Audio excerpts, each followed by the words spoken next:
Olá, boa tarde. Meu nome é Fernanda Flaviana, eu sou diretora da Providence. Estou aqui hoje novamente com vocês nessa tarde para a gente discutir mais um tema sobre o Estatuto da Criança e Adolescente. Hoje vai ser uma tarde muito especial, com convidados especiais, convidadas, né, as mulheres muito presentes aí. E queria só resgatar aqui, né, que esse ano nós estamos comemorando 30 anos do Estatuto da Criança e Adolescente. E aí a Providence, Ação Social Arquidiocesana de Belo Horizonte, nós resolvemos fazer uma série de lives, onde o principal tema é o Estatuto da Criança e do Adolescente. Recordando que já tivemos live falando sobre desafios e avanços do ECA, o ECA através da voz e olhar das crianças. Nós tivemos uma live maravilhosa com as crianças semana passada e com os adolescentes também. Essa semana recebemos a Jane Valente, com a equipe do Família Acolhedora, foi maravilhosa também, está tudo salvo para quem depois queira assistir e recordar, foi muito importante a contribuição. E hoje, mais um tema muito importante, que é a prevenção, o trabalho social nas diversas comunidades, com as famílias, que o Estatuto, né, prevê no seu artigo 4º. Conforme já colocado anteriormente, a gente sempre lembra da importância desse artigo 4º, porque ele fala da responsabilidade de todos nós, do Estado, da sociedade, da família, da comunidade e dos direitos humanos de crianças e adolescentes, direito à escola, à saúde, à educação, à cultura, à liberdade, à vida, à convivência familiar e comunitária. E a gente sabe o tanto quanto é importante, né, poder prevenir a violação dos direitos. E uma forma de prevenir qualquer forma de violência é, de fato, prevenindo ela, tendo ações que a criança possa, no dia a dia, estar presente. Então, para discutir esse tema tão importante, que é a criança na comunidade, o trabalho social com a família, eu vou apresentar as pessoas que estão hoje nessa live, né? E aí, em seguida, a gente inicia as discussões. Bom, estão presentes aqui a Cláudia Cabral, que ela é diretora executiva da Associação Brasileira Terra dos Homens, membro fundador do Movimento Nacional Pró-Convivência Familiar e Comunitária. Ela é presidente da Assembleia Geral Family for Every Children, trabalha em diversas comunidades do Rio de Janeiro, faz um trabalho maravilhoso, a gente vai poder escutá-la daqui a pouco. A Charlene, uma convidada muito especial, Cristiane, não está aqui na tela, ela é uma líder comunitária da ocupação Rosa Leão, ela está tendo alguns problemas técnicos lá, nós vamos tentar daqui a pouco conectá-la, ela vai dar um depoimento muito lindo também, como é a vida de crianças e adolescentes em ocupação. Tem um projeto belíssimo que são de lideranças mirins. É lindo, eu tive com eles e achei realmente que vocês vão amar.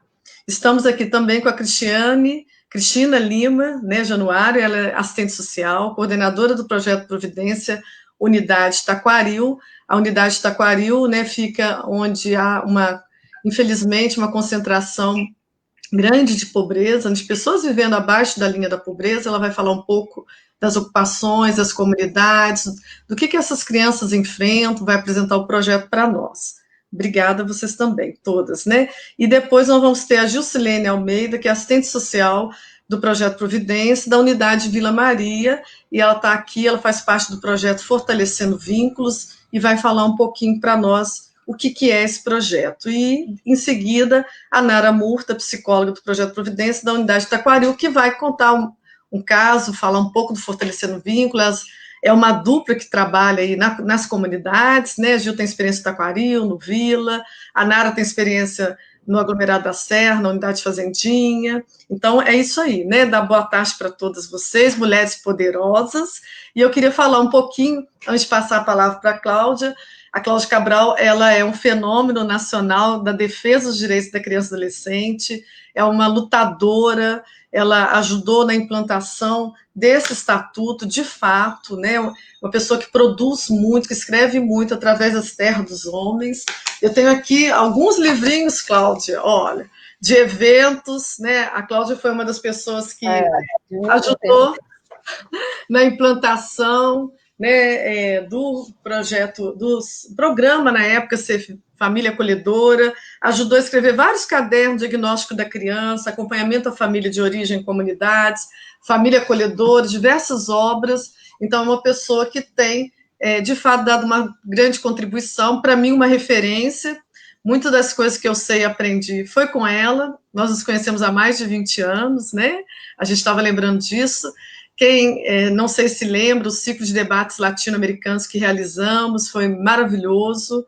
E aí ela é uma grande mulher articuladora e que mexeu com o Brasil para que nós pudéssemos, né, de fato, arregaçar as mangas e defender os direitos humanos de crianças e adolescentes. Então, é uma honra, Cláudia, para Minas, para Belo Horizonte, para nós da Providence, ter você aqui no centro dessa discussão conosco. Seja muito bem-vinda, viu, querida? E aí eu vou passar a palavra. Obrigadíssima. Oi? Obrigada, Fernanda. Você aqui é um doce, é uma pessoa muito especial. E se eu conseguir mobilizar o Brasil, você conseguiu mobilizar esse estado, que é o estado que tem mais municípios no Brasil inteiro, e que eu tenho certeza que foi e ainda está sendo muito sacudido por você. Obrigada, querida.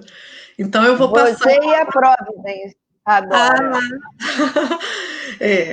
Porque a gente encontra pessoas no caminho especiais, né? Que apostam na gente. Você foi uma pessoa que apostou, de fato, muito na minha pessoa, no meu potencial, me ajudou muito. Por isso que eu tive coragem, porque a gente estava junto. E aí rodamos o país, rodamos o estado, e agora estou aqui, né? Graças a Deus, aqui na Providence. Então é isso. Continuamos na luta. Eu vou passar a palavra para você, para que você possa fazer, você é nossa convidada especial, possa falar aí desse tema tão importante. Obrigada, Fernanda. Então, para começar, eu quero mais do que agradecer a oportunidade de estar aqui com você de novo, e diria que principalmente para falar desse tema nesse momento. Embora seja um tema que eu tenha falado em todos os momentos da minha vida, né? Desde quando eu comecei a trabalhar, há muitos e muitos anos atrás, que para mim ficou claro que a gente tinha que trabalhar com a família de origem e com a prevenção.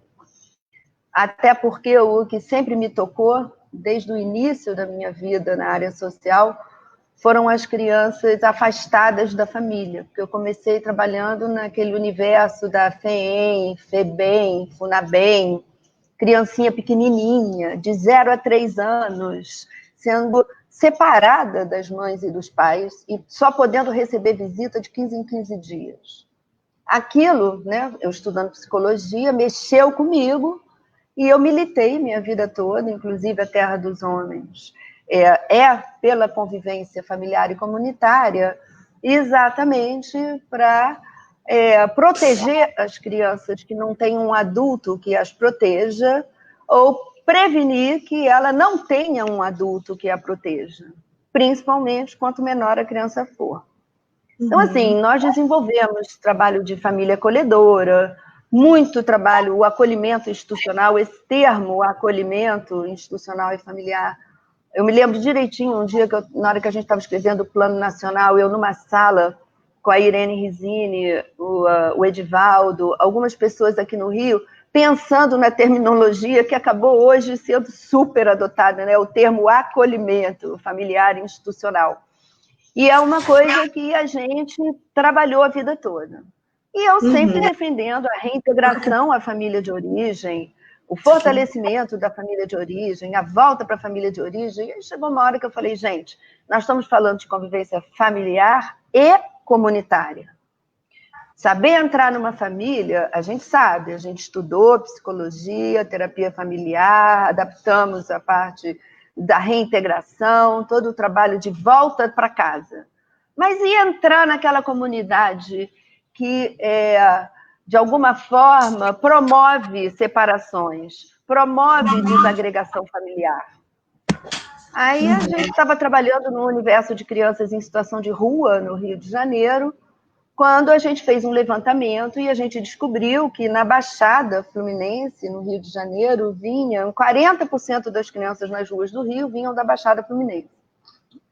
Aí elaboramos um projeto e entramos numa dessas 3 grandes comunidades, da onde as crianças saíam para as ruas do Rio, que na verdade significa sair para a rua do Rio, depois vai para os abrigos, no caso o acolhimento institucional no Rio de Janeiro, e para a família acolhedora, eventualmente. Então, assim, para evitar a separação, entramos numa comunidade. E aí eu vou falar sobre essa entrada na comunidade, porque depois a gente já entrou em outras comunidades, e esse tem sido o grande novidade para a Terra dos Homens, porque eu acho que se todo mundo entrasse nas comunidades para prevenir as separações e trabalhar lá com a raiz do problema, a gente teria muito menos criança precisando da proteção na alta complexidade. A gente estaria fazendo um trabalho muito mais de baixa complexidade ou de média complexidade, que na verdade é o que a gente acaba fazendo, porque a gente escolhe trabalhar com os casos mais delicados, onde já existe uma violência. Então, esse PowerPoint, ele pode ficar um pouco maior? Isso, obrigada, Léo. Então, foi assim, em 2008, nós fizemos uma pesquisa, vimos que essa favela da Mangueirinha tinha muita criança que trabalhava junto com os pais vendendo nas ruas do Rio, e aí a gente resolveu entrar nessa favela. Aí vem aquela questão, a gente resolveu entrar na favela, mas como é que você entra numa favela? E tem que entrar devagar, fazer parceria, e procurar as forças da comunidade, e entender como é que a comunidade funciona, fazer levantamentos. Então, na verdade, a gente entrou na parceria com uma igreja, ONG, local, e ela foi trazendo para a gente as famílias que ela achava mais vulneráveis, que eram famílias que recorriam à doação de alimentos. Nossa estratégia foi criar uma oficina de bijuteria, e para essas famílias, selecionando as famílias que a igreja dizia que eram as mais necessitadas. E aí a gente começou ali trabalhando com aquelas famílias, e devagarzinho nós fomos entrando na comunidade, entrando, e aí começamos a descobrir que é um universo enorme de trabalho a ser feito. Então, a gente pode trocar a lâmina, né? Primeira coisa, qual era a nossa expertise? Fazer o trabalho de acompanhamento às famílias. A gente já trabalhava muito com reintegração à família de crianças que viviam em abrigos e nas ruas. E mesmo no Família Acolhedora, que a gente sempre incentivou a criança a voltar para casa depois do acolhimento familiar, com essa metodologia de genograma, de ecomapa. Então, entrar na família... Não, ainda a anterior. Entrar na família é uma coisa que a gente sabe fazer. E aí a gente entrou com essa expertise, né? Cada caso a gente tem que selecionar, porque quando você está numa comunidade, você está com todo o universo da favela nas suas mãos. São 25 mil famílias, nós atendemos 300 famílias, não tem nenhuma condição da gente fazer um trabalho individualizado com 70 famílias. Então, a cada ano, a gente seleciona 20 famílias, por várias formas, mas sempre as com mais violência, as com mais perspectiva de desagregação familiar, e aí, ali, a gente faz o mesmo trabalho de sempre, que é um acompanhamento com assistência social, psicólogo, para encaminhamentos, e toda uma revisão, digamos, da forma com que a família está se comunicando, para ver se a tal da violência que está em questão, ela é amenizada e a família consegue se comunicar de outra forma. Além desse trabalho intrafamiliar, aí no próximo eu vou mostrar para vocês vários grupos, porque a metodologia de trabalho social com família numa comunidade, ela é muito mais eficaz e eficiente, e que você vai realmente atingir o impacto naquela comunidade, se você trabalha em grupo. Porque você não vai entrar numa comunidade e atender apenas 20 famílias. que são as famílias que você vai conseguir acompanhar. Claro que tudo depende da quantidade de verba que você tem. Se você tiver verba suficiente para vários assistentes sociais e psicólogos, você pode atender 20, depois uma outra dupla atende outros 20, e daí atender detalhadamente várias famílias. Mas é muito oneroso. Então, é melhor que esse assistente social e psicólogo trabalhe também em grupo, com dinâmica, convivência, com temas em comum, todos os temas que permeiam e que são escolhidos pela vivência comum das pessoas daquela comunidade. Pode trocar. E aí, a gente fez um trabalho de reintegração familiar de criança em situação de rua em mais de várias favelas. E cada favela tem uma característica específica no que diz respeito à forma com que a família se organiza. Nessa comunidade, a gente fez vários levantamentos socioeconômicos, um levantamento para poder ver em que lugar a gente estava, né? Um lugar extremamente dominado pelo tráfico, né? Para quem trabalha com criança separada da família, na grande maioria são regiões urbanas, periféricas, de grande violência. Então, assim, tem toda uma questão de violência e de milícia e vários tipos de tráfico que interferem no cotidiano da comunidade. Os serviços da prefeitura não chegam até lá. E aí, cada comunidade tem sua característica. Uma delas, que a gente trabalhava nas reintegrações, por exemplo, não tinha tanto recasamento como tinha nessa favela que a gente escolheu ficar. Essa favela era uma quantidade enorme de recasamento e a gravidez na adolescência permeava mais de 50% dos lares. Todo mundo tinha tido caso dentro da família de alguém com menos de 18 anos engravidando. A mãe tinha engravidado nova, a avó, muita criança sendo tomada conta pela avó. Aí a gente vai e pega esse tema familiar e aí se concentra nele e trabalha com esse contexto temático, com esse universo, né?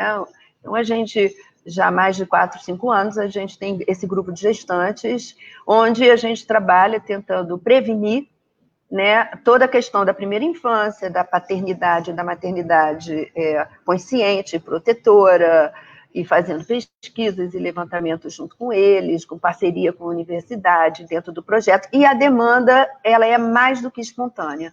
No começo, a gente foi até o posto de saúde dizer que a gente trabalhava com esse tema e oferecer o nosso serviço, né, a nossa proposta. Agora tem fila na porta, né? Todo mundo quer ver. E a grande questão é a gente prevenir o número de casos de gravidez na adolescência. Vamos para o outro, Léo. Aí, quando você entra na família, você percebe vários pontos. Tem a questão da geração de renda. Se está trabalhando na rua, ou se é vendedor ambulante, como é que a gente pode oferecer oportunidades diferenciadas para que as famílias, para que as pessoas fiquem em casa? Então, a gente já teve artesanato, onde as pessoas acabam produzindo coisas e vendem, já teve aquela oficina de bijuteria, já teve oficina de culinária, onde elas acabam vendendo, tem oficina que ensina para o mercado de trabalho. Então, assim, são várias oportunidades que nós já demos para as famílias que trabalharam com a gente para criar propostas de uma autonomia maior em relação à sua renda, né? Para além de ser vendedor ambulante. O outro. Outra forma, cada hora um público. Aquele público de antes são os adultos da família, né? Ou os jovens. Aqui, esse público daqui são as crianças. A gente, para trabalhar com as crianças, a gente já desenvolveu arte, já fez várias esquetes de teatro, onde a gente trabalha valores, questões de direitos humanos e crianças de várias faixas etárias, e faz apresentação na própria comunidade, nas ruas da comunidade, o que é muito importante, porque se o tráfico domina, no caso, né, as crianças ficam sem acesso à rua, né? E, na verdade, se ela conquista a rua, é porque existe minimamente alguma paz para ela poder estar na praça desenvolvendo arte e cultura. A gente já trabalhou muito com esporte, mas aí não é só para jogar futebol, é jogar futebol pensando na inclusão da mulher no futebol, no respeito à menina jogando futebol. Aí se fala sobre gênero, você já desenvolve um outro conceito. Na capoeira é um jogo todo de respeito. Então, você para e analisa a questão do limite, até onde eu vou para não machucar o outro. Então, a cada atividade tem um cunho de valores e crenças que a gente fica trazendo para a comunidade. Aí, nessa linha, o mais importante, que era o que a Fernanda estava falando antes, tipo, você acreditou em mim, Cláudia, você investiu em mim, e foi muito o que a gente fez naquela época que a gente criou o GT Nacional e tudo mais, a gente tem que procurar quem são os líderes, os potenciais líderes naquela comunidade, de forma que, com o tempo, a gente possa sair e eles assumam o projeto sozinhos, a própria comunidade assuma o seu protagonismo. E aí, por exemplo, a gente tem um grupo que a gente chama de Jovens Líderes. Esse grupo já está com a gente desde 2013. Tem já 7 anos.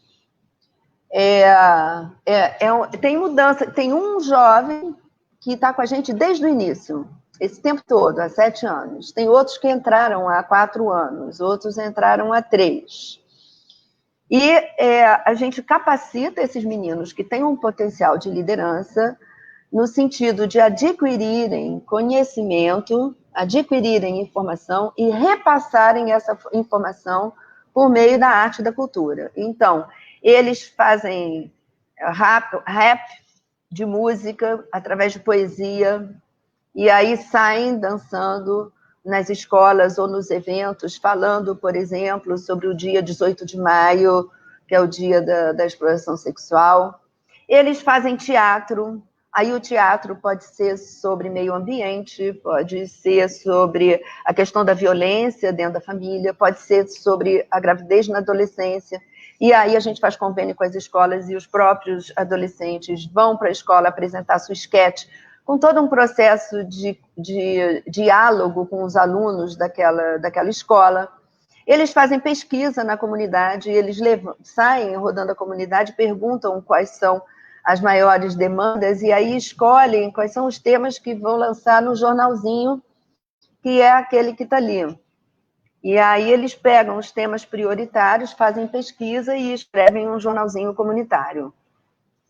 Então, eu vou mostrar agora no próximo slide tudo que esse grupo já fez, né? Tudo que esse projeto já fez.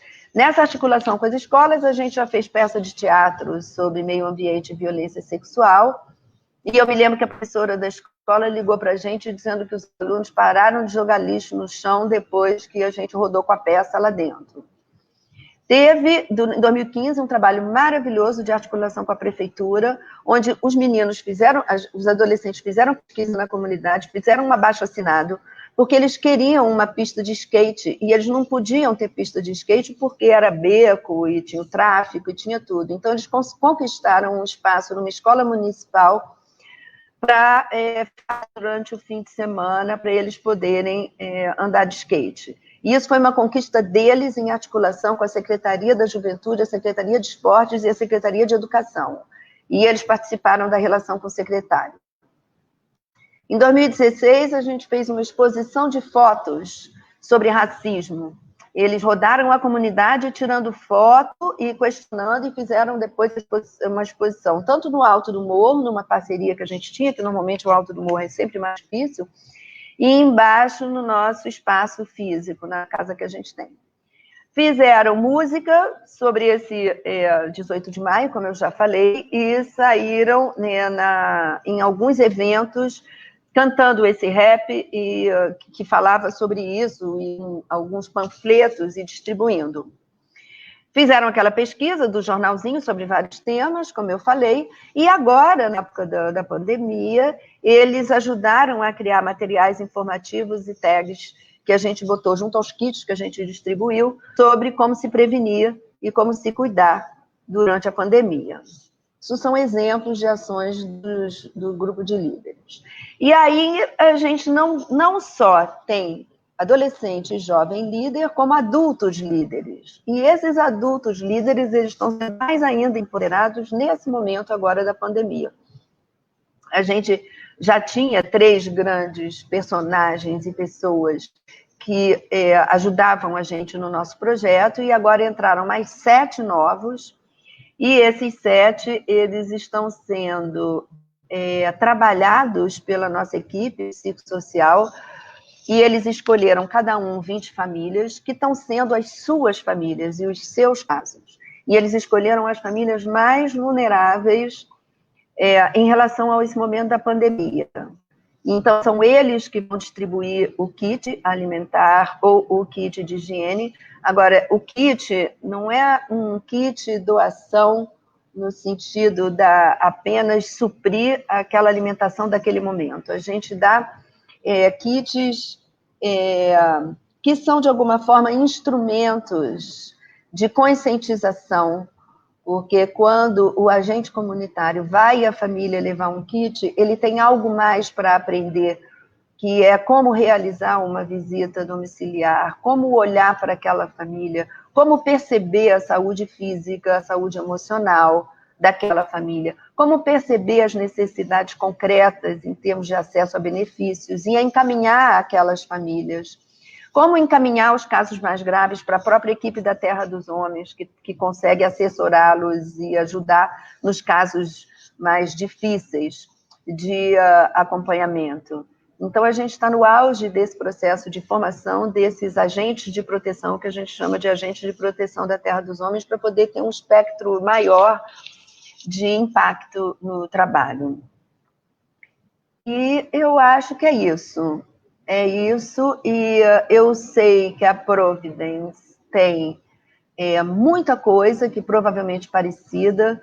Eu sei que a gente tem aqui representantes, líderes já, que vivem nessas comunidades aí perto de Belo Horizonte, e acho que esse assunto é um assunto que a gente tem que falar muito, porque enquanto a gente fala muito sobre acolhimento familiar e acolhimento institucional, a gente está pegando os casos das crianças que já se afastaram da família.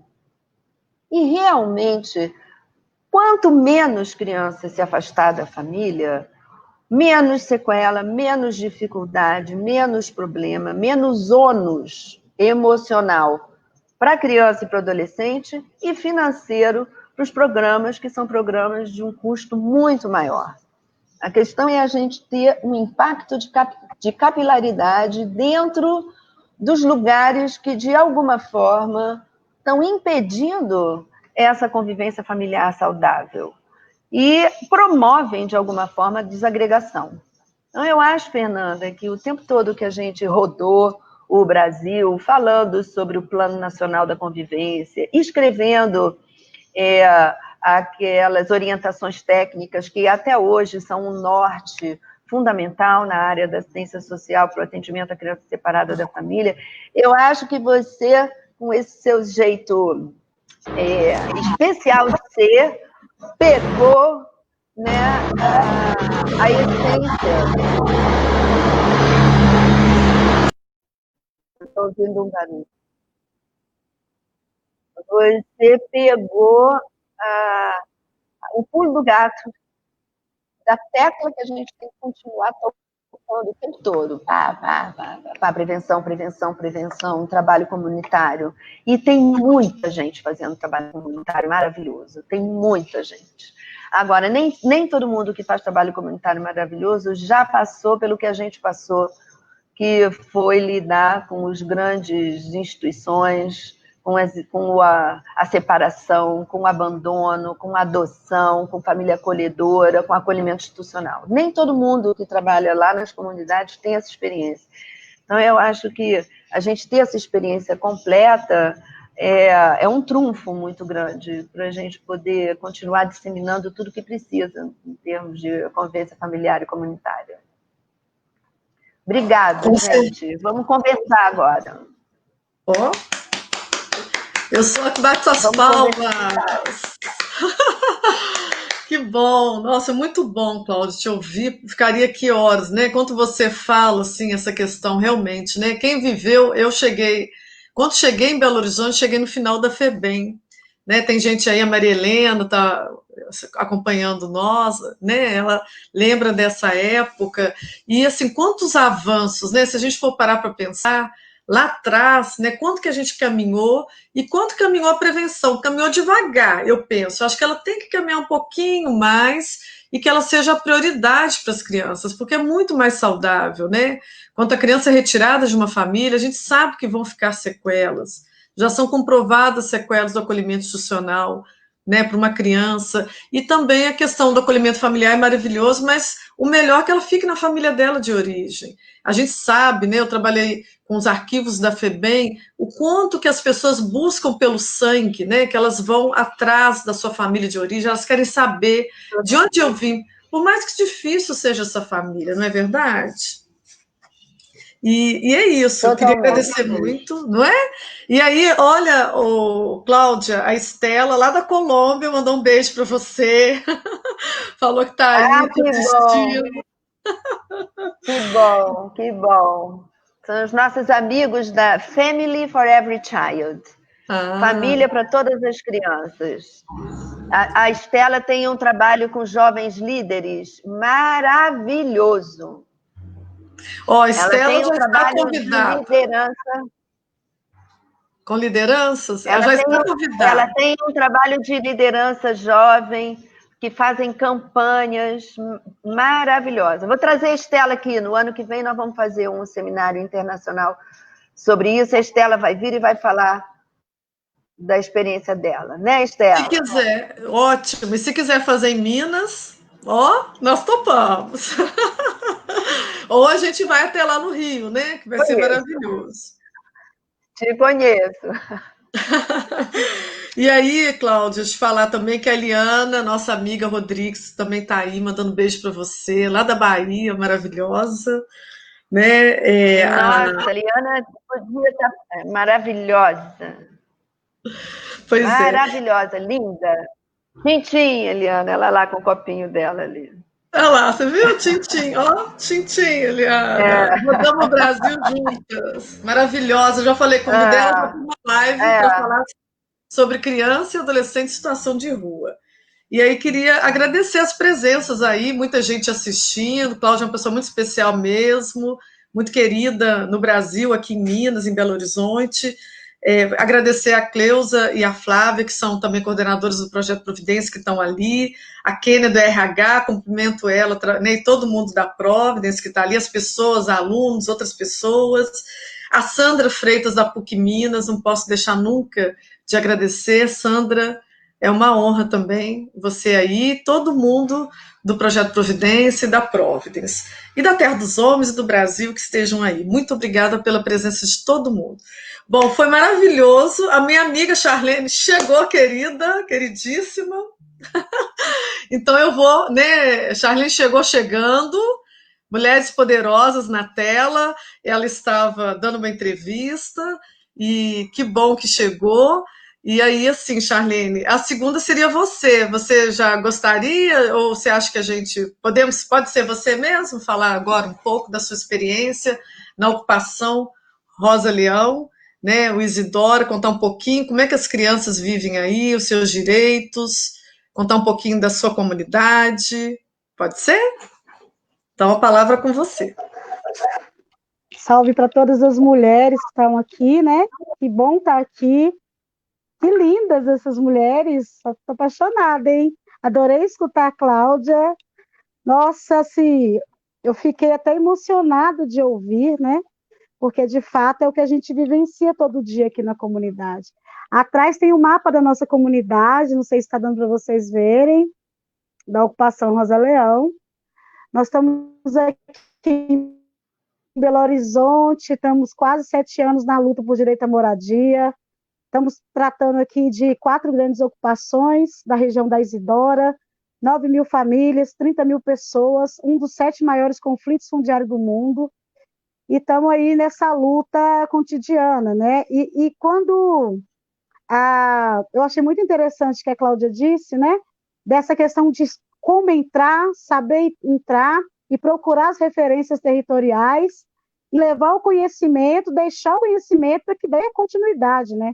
Isso que é uma parceria de verdade, sabe? Eu acho que isso é completar, complementar o que a gente já vem fazendo diariamente dentro dos territórios. Eu achei isso um diferencial muito grande, porque muitas das vezes, muitas pessoas entram na comunidade achando que eles que vão vir ensinar a gente a como a banda toca, né?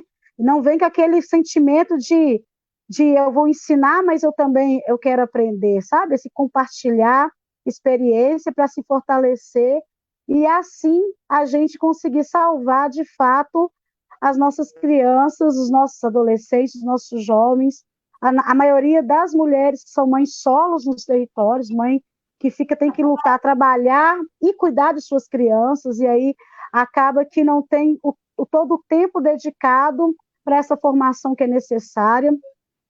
E aí a gente pode dizer, né, que os nossos jovens, a grande maioria que está encarcerados, são jovens negros, que foram crianças, né? A maioria dos jovens que têm suas vidas ceifadas também foram crianças e que se tornaram jovens. A maioria de muitas e muitas famílias que não tiveram essa estrutura, esse apoio, até mesmo institucional, que aqui a gente não tem, não. Se as coisas só acontecem aqui se as lideranças comunitárias colocar o pé no chão e juntar, unir, trabalhar em prol da melhoria da nossa comunidade por nós e com nós, né? Nós temos aqui várias crianças que eu falo que eu sou uma das pessoas que defendo isso, assim. O futuro, de fato, do nosso Brasil, da nação, são as crianças, são a gente dar condição e estrutura para essa formação dessas crianças para que elas consigam sobreviver e resistir num país que é tão desigual, que é tão racista, que é tão exclusivo, né? Que exclui as pessoas, na verdade, né? Então, aqui nós temos, eu falo com a Fernanda, assim, que eu tenho os meus coordenadores mirins, Ai, que eles são as coisas mais lindas da minha vida. Assim, eu me emociono, até porque eles vivenciaram ao longo desses 7 anos a nossa luta por moradia. Então, tivemos vários momentos de truculência na comunidade, sirene, foguete, polícia, tropa de choque, vou tirar sua casa, choro da criança sem saber para onde que ia, os pais chorando, desemprego, várias questões que, querendo ou não, isso vai ficar na mente daquela criança para o resto da vida. Esse trauma vai ficar para o resto da vida. Mas como a gente trabalhar para que esse trauma, para que esse sofrimento, em vez de trazer fraqueza para aquele ser, traga para ele fortalecimento para continuar e seguir, sabe? E seguir forte de cabeça erguida. Essa formação diária que é forjado na luta diariamente, né? Então, os nossos coordenadores mirins, eles têm orgulho de dizer, eu sou coordenador mirim. Então, e a questão que a Cláudia coloca, né, que a pandemia ela veio reafirmar isso ainda mais e fortalecer e trazer essas lideranças mais presencial, mais atuante, porque veio dizer, olha, é o momento de unir cada vez mais, se organizar cada vez mais e cuidar um do outro cada vez mais.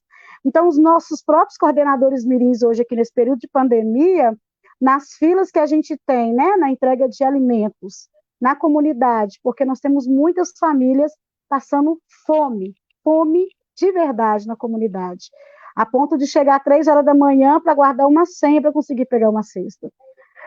E essas crianças têm ajudado no jogar o álcool na mão das pessoas, de pedir para afastamento de mais de 1 metro, de olhar se está com máscara, se não está, entregar a máscara.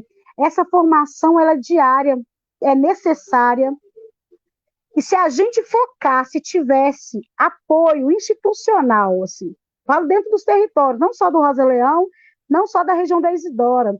Se a gente tivesse um fortalecimento, se o poder público, né, digamos assim, olhasse para as comunidades com um olhar a partir dos nossos olhos, eles iriam fortalecer as lideranças comunitárias, os territórios, para que a gente faça junto uma parceria, para que a gente salve nossas crianças, para que a gente salve as nossas mulheres, que são guerreiras, que cuidam de filhos sozinhos, para que a gente salve as famílias, para que a gente dê qualidade de vida, não dando peixe para a pessoa, mas ensinando a pescar mesmo, assim, ensinando a sobreviver e resistir, sem precisar estar sempre amparada para um ou outro, sabe?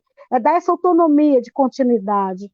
E isso tem sido feito aqui, e meu foco maior é continuar formando as crianças, assim. Hoje eu atrasei um pouco, que a Fernanda falou, eu estava dando uma entrevista, fazendo um documentário sobre a ocupação, e uma das coisas que eu falei é que nossas crianças hoje, elas têm uma formação política que, por exemplo, eu lá na minha idade de 5, 10, 12, 15 anos, eu não tinha. Que, por exemplo, eu tenho uma criança que fez uma denúncia de racismo que sofreu pela professora na escola. Hoje, depois de que eu vim para a ocupação, que eu vim me entender como mulher negra, me aceitar como mulher negra, e tenho orgulho disso hoje, né? Mas antes a sociedade não me permitiu ter orgulho de dizer que eu sou uma mulher negra, preta mesmo. Mas hoje as nossas crianças estão com uma formação política tão avançada que elas conseguem debater com um coleguinha que está estudando a história do Brasil, que não é a história real, né?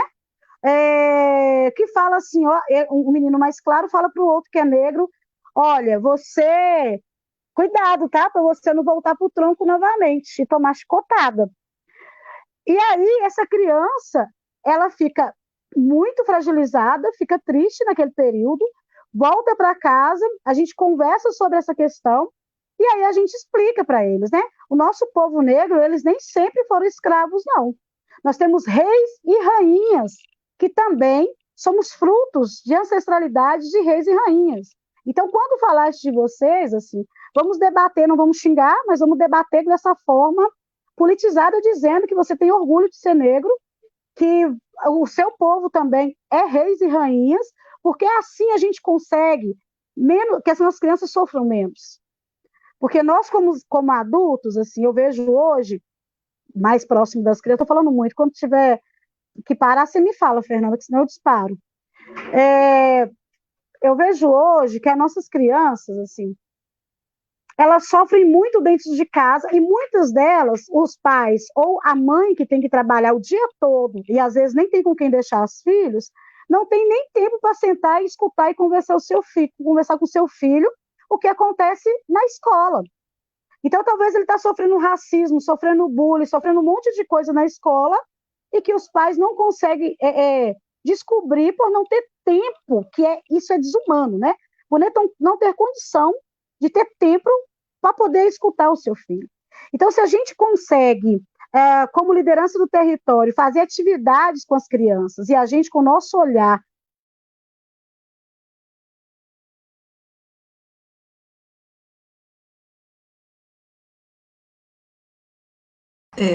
Alô? Será que deu algum probleminha aí? Charlene voltando? Caiu a ligação? Vamos aguardar ela, né? Charlene está quase de volta, gente.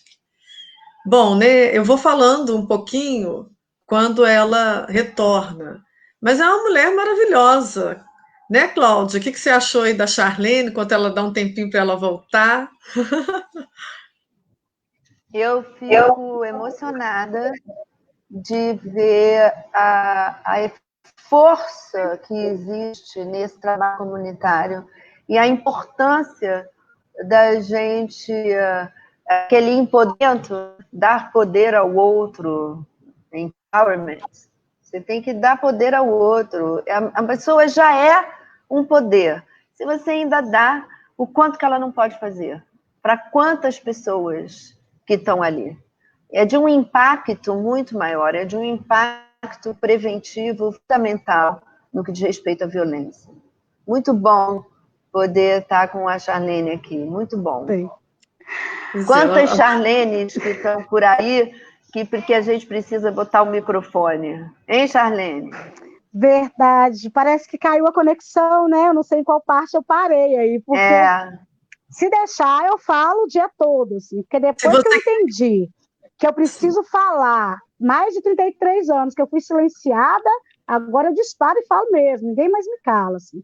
O empoderamento das mulheres, das mães de famílias, das lideranças é necessário, é urgente, né? Porque a gente pode falar por nós mesmas e alcançar, de fato, essa parceria que não deveria ser obrigação, né, territórios, principalmente territórios sem que a gente, por exemplo, na comunidade a gente não tem água, não tem luz, não tem asfalto, não tem saneamento básico, mas estamos aqui sobrevivendo e resistindo e fazendo as coisas acontecer por nós mesmos. Se a gente tivesse essa parceria, esse fortalecimento do Estado, do município, para que a gente continuasse um trabalho que já está sendo desenvolvido, seria bom para todo mundo, não só para os territórios, mas sim para a cidade como um todo, né?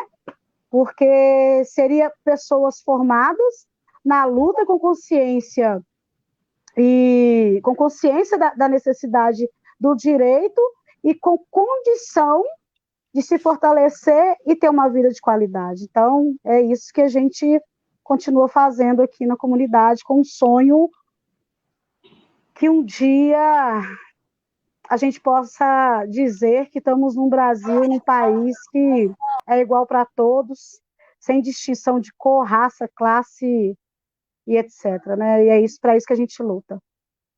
É para igualdade, né? Isso é urgente. É isso. Maravilhoso. Charlene, você é fantástica, querida. Que bom que você entrou, porque eu queria muito que todo mundo te ouvisse, né?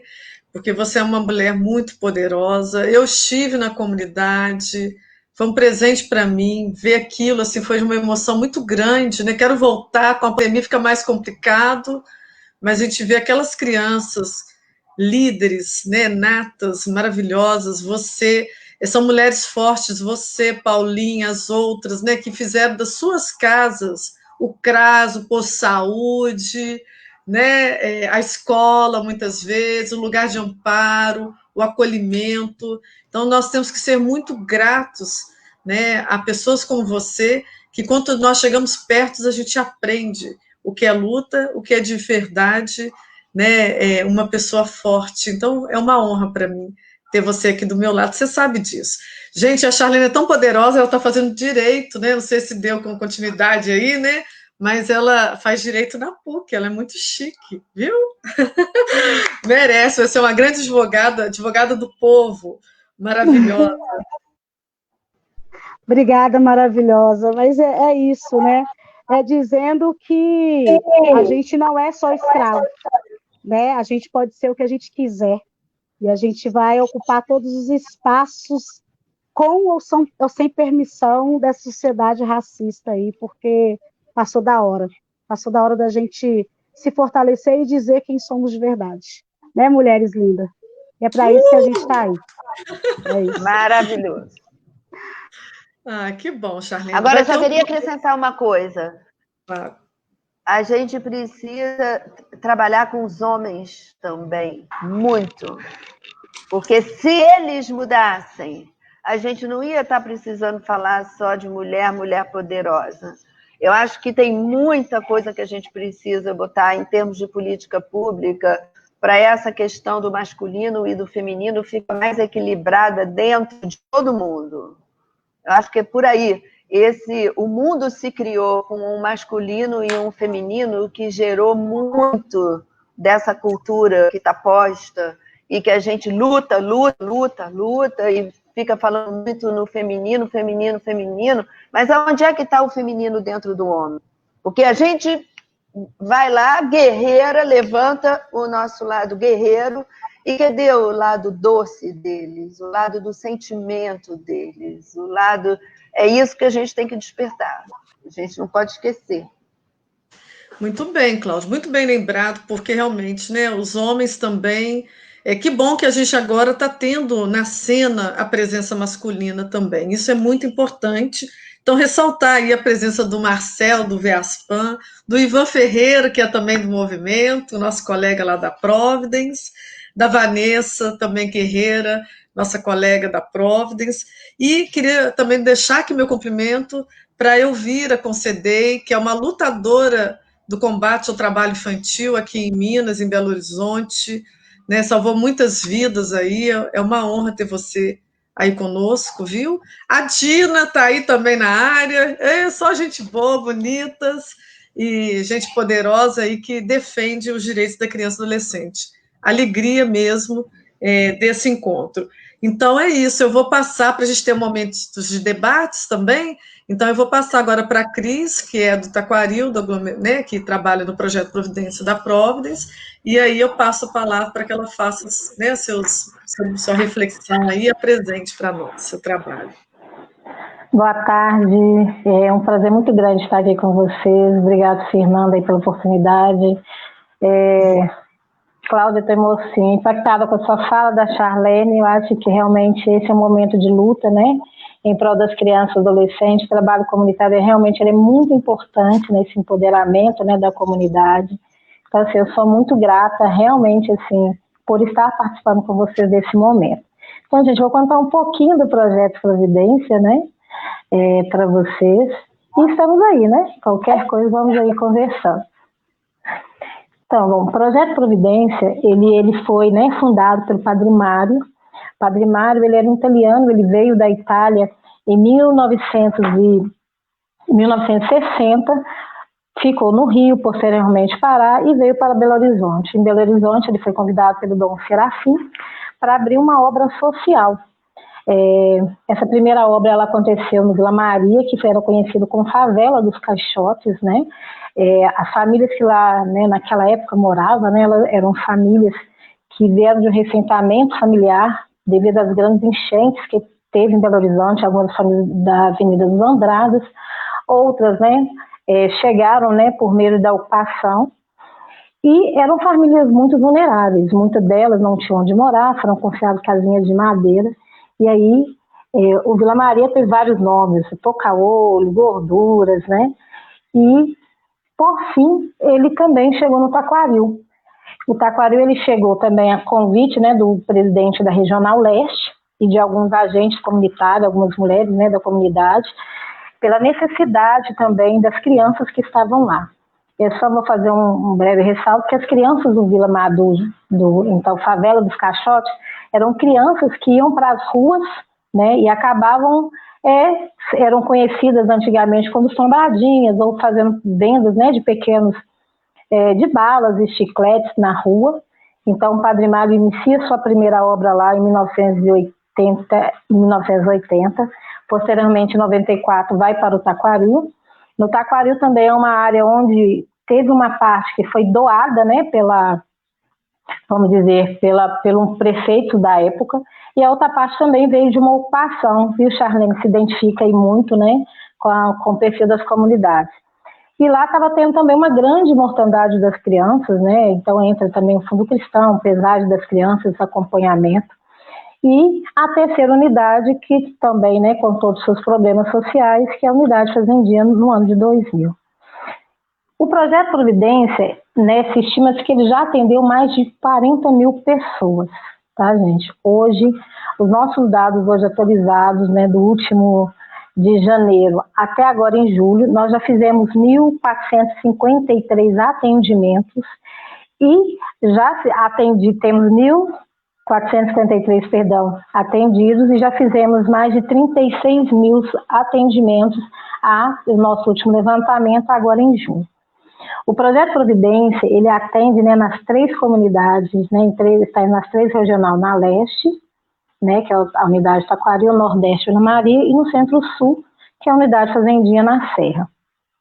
O que o projeto faz hoje? Hoje nós ofertamos para as crianças e adolescentes no contraturno escolar as oficinas de culinária, judô, capoeira, futsal, teatro, dança, apoio pedagógico, artes manuais. Temos também um curso de fotografias, né, que é ofertado que é em parceria com a PUC, né, Sandra, que é na comunicação. Temos a empregabilidade com as adolescentes, temos lazer, tem a bioenergética e com a irmã Amália. Temos também, né, a formação com o meio ambiente, vocês estão vendo aí algumas das nossas atividades. E também tem o grupo Fortalecendo Vínculos. Todas essas atividades são ofertadas, as crianças, assim, né, elas são, eu posso dizer que é, assim, um prazer imenso trabalhar com cada uma delas. Para além desse atendimento para as crianças no contraturno escolar, nós temos também a educação infantil, que é em parceria com o Colégio Santa Maria, e tentando, não só trabalhando só a criança, nós trabalhamos também com o projeto Fortalecendo Vínculos, com a equipe psicossocial, que daqui a pouco também vai contar para a gente um pouquinho das suas atividades. Estão vendo aí as fotos, né, matando um pouquinho da saudade das crianças, né, nesse período de pandemia. Eu falo que cada uma dessas crianças é muito especial. Eu tive a oportunidade de trabalhar nas 3 unidades e a gente sabe o quanto é ideal, quantas pessoas se dedicam para esse trabalho. E tanto os educadores, as meninas da limpeza, as meninas da cozinha, existe um amor muito grande. Eu acho que o que faz essa obra crescer é o amor que existe, né, dentro do projeto Providência. Uma fotinha dos meninos lá, né, com a irmã Amália, isso para a gente é fundamental. Eu gostaria de comentar com vocês agora um pouquinho como que é desenvolvido esse trabalho e a forma de acesso. Para a criança acessar o projeto Providência, ela tem que estar matriculada, né, no ensino fundamental, e a única exigência é estar matriculada numa escola pública. A criança chega no projeto, ela vai fazer sua matrícula com seus documentos. E a educação infantil, quer ver o Colégio Santa Maria, que é feito um processo seletivo. Então, assim, é muito fácil, né, de acessar o projeto Providência. E agora eu gostaria de comentar com vocês um pouquinho do nosso trabalho no dia a dia. Eu falo que a gente tem várias experiências dentro do projeto Providência que nos move a cada dia, né, a fazer esse trabalho.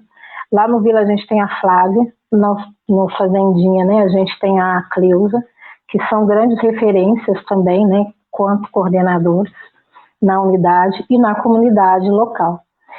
E esse trabalho ele é desenvolvido de uma forma assim, muito responsável. Cada família, eu falo, cada criança que chega no projeto, ela é tratada de forma única. Mesmo tendo 1.453 horas, que grande número, eu acho que para fazer um bom trabalho é olhar cada um de forma particularizada. Não tem como eu olhar para 1.400 crianças e dizer que querer trabalhar um conjunto, porque são vidas. Quando a gente vem comemorando 30 anos do Estatuto da Criança e do Adolescente, quando a gente vai falar na questão dos acessos, as políticas públicas, que foi muito mencionado, né, a falta da política pública no território, vou ressaltar que o Taquari é considerado uma um dos territórios mais vulneráveis de Belo Horizonte, e onde, infelizmente, existem os indicadores bem ruins, né, para a nossa sociedade. Enfim. E uma das experiências que a gente tem, eu acho que o primeiro passo é trabalhar a confiança na comunidade. Quando a Cláudia ela relata da importância de como chegar nesse lugar. Como chegar? Eu acho que você não chega invadindo, você chega conquistando com seriedade, com credibilidade, para que essas famílias possam acolher também o seu trabalho. E a partir daí você consegue desenvolver. Eu vou contar um pouco da minha experiência, né, nas 3 unidades. Eu me lembro que quando eu chego na unidade, as crianças perguntam, nós vamos ser acolhidos, vamos todo mundo para o abrigo? E aí eu falo, não, eu vim aqui para a gente conversar um pouquinho. E a gente começa a conversar com essas crianças e ele começa a relatar. E eu falo com eles do direito, que eles têm direito à vida, o direito, né, a ser respeitado, o direito à alimentação, que eles têm direito, não, aqui ninguém pode tocar no corpo deles sem que ele seja autorizado. E aí, poucos dias depois, uma criança chegou perto de mim e me tocou e falou, Cris, oi? Você me disse que ninguém pode me tocar. Eu falei, disse. Então, uma certa pessoa me deu um tapa. Isso tá certo? Eu falei, não. E a gente foi conversar com essa pessoa, né, para que rompesse aquele ciclo de violência. As crianças elas começaram a ganhar credibilidade. Eu sempre menciono para as meninas do serviço social que o serviço social ele foi conquistado, né? Ele foi com muito carinho, um lugar de carinho no projeto. E dentro desse trabalho que ele é feito coletivo, hoje nós temos capacidade do educador identificar uma situação de violência de uma criança, encaminhar, né, para o psicossocial, e essa criança ela passa a ser acompanhada.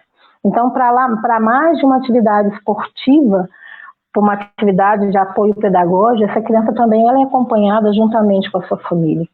E essa família, ela se sente, sim, vamos dizer, né? Ela se sente acolhida também pelo projeto.